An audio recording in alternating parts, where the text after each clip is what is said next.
We are in a full blown IPO season right now, and everyone out there says that IPO is the best place to put your money in. Now, let's take a minute and logically analyze this.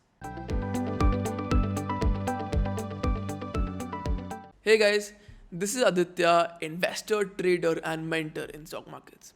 And in today's video, we are going to look at 3 reasons why you should not invest in IPOs.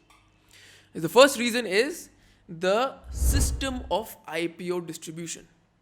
Now, I'll tell you, the best way to figure out if an IPO will have a bumper listing or not is to figure out the subscription rate.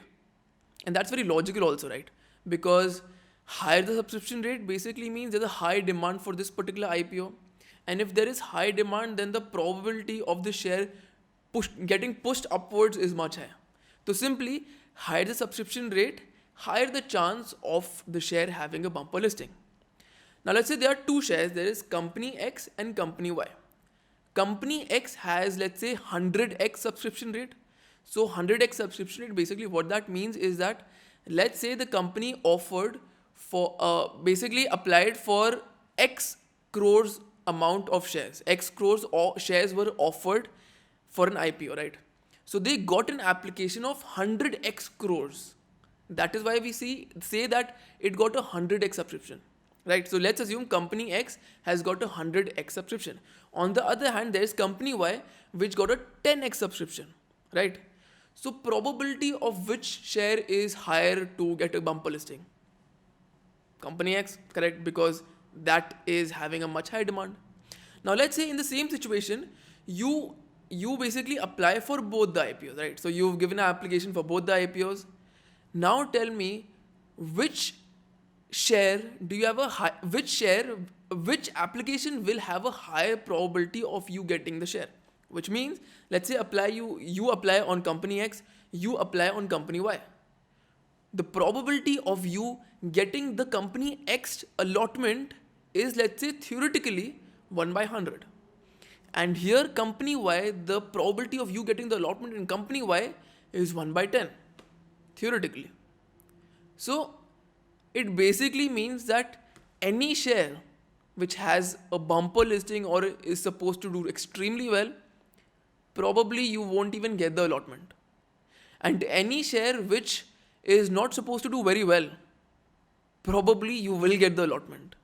So you can see that the system of IPO distribution is such that probably you are forced to go for a bad IPO, and you might apply for a good IPO and it might do really well, but probably you won't even get the shares.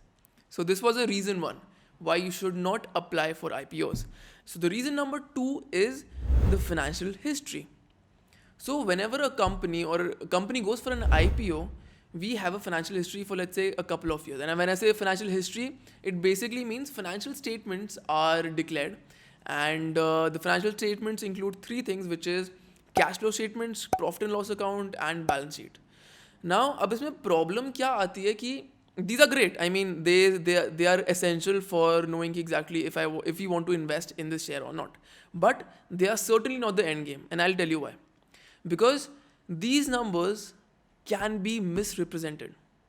That's very true. In fact, when I was going through my CFA studies, in the financial reporting part of it, so financial reporting एक पूरा lesson था, and उसके under एक बहुत major topic था to figure out if the company is trying to misrepresent its financial statements or not. And उसमें हमको पता चला कि कितने there are many red flags which we have to find out. And after that, I realized that, I mean, it is for a normal person to directly just blindly understand and take whatever information he wants from the financial statements. That might not be the right thing. So you definitely need to be trained, and you need to understand what are the red flags there before investing, for sure. So coming back to the point that we only have the financial history, we do not have the price history, of course, because the share is not even listed right now. And in the price, there is a lot of information, because the price can never lie, right? Whenever a big person wants to buy in, the price will directly reflect it by, because the price would go up. So price में बहुत सारी information होती है which of course we do not get in an IPO, and that is the reason too that we have a limited financial history there. Now the reason number 3 is the overvalued prices. Now let's say you are the owner of a company, right? Let's say you are owner of a company called Company Z, right? Company Z is the name of the company and you're the owner of the company. So you want to go for an IPO, which basically means that you are offering others that please give me some money, give me your capital and become a partner of my company and take the profits of my company. Simple as that. That means that only, right?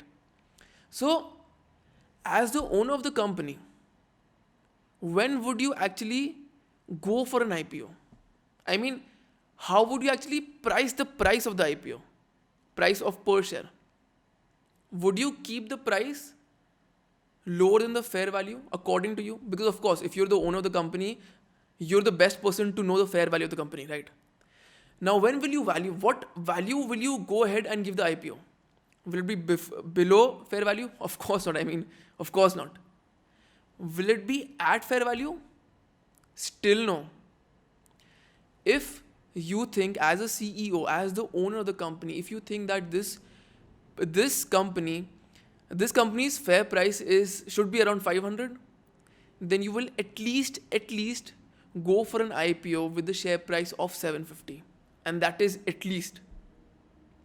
So if you see from this angle, then probably the shares, or let's say IPO which is going to be listed, is already overvalued, and now the price might go up, might go down, but according to the promoter, according to the CEO, according to the owner who's actually running the business, he's selling you at an overvalued price. And if he sees it's overvalued, then there's a very, very, very high chance that the share is actually overvalued. So this is the thing. And also if you see that angel investors and all the investors which actually put money in a private company, their main aim is to get through the company in IPO, because everyone knows that in IPO you can actually take any price, absolutely any price, because of course they are selling it to not a super informed buyer. Correct? This is a very important point. As retail investors, we are not super informed, and we will never be, because of course we are retail investors. Our main job is not stock markets. Our main job is not investing in stocks generally. Probably you're doing something else and investing in stocks side by side. So these are the 3 points which I wanted to tell you, and these are 3 points why I personally am not very interested in IPOs. And also, if you have a big portfolio, if you apply for an IPO, you will get just one lot, and one lot generally is around 15,000 rupees, and that too is also not a very big amount. So your portfolio wouldn't get affected at all, but your mind would be actually there, and you would put in your mind energy in a very small amount. So what I do is, I do not go for an IPO. Generally, I don't go for an IPO.